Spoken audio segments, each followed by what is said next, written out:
बिस्मिल्लाहिर्रहमानिर्रहीम अला रसूलिल्लाह। एक सवाल हमारे दारुल इफ्ता में ये आ रहा है कि अगर शोर ने बीवी को एक तलाक दे दी तो क्या हुक्म होगा।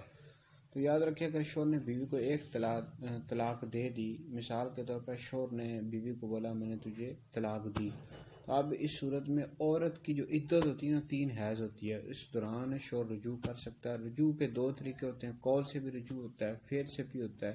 फेर से मुराद यह है कि बीवी से हम बिस्तरी कर ले, जिमा कर ले, से रुजू हो जाता है।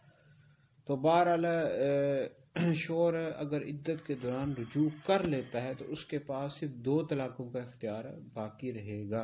यानी बाद में अगर वो 2 तलाकें दे देता है, एक ये तलाक होगी, 2 वो हो गई, तो इस तरह मिलकर ये 3 तलाकें हो जाएंगी। लेकिन अगर शोर इद्दत के दौरान रुजू नहीं करता तो फिर इस सूरत में हुक्म यह है कि उसको फिर दोबारा निकाह करना पड़ेगा 2 गवाहों की मौजूदगी में। बहरहाल अगर शोर ने बीवी को एक तलाक दे दी तो इद्दत के दौरान रुजू कर सकता है।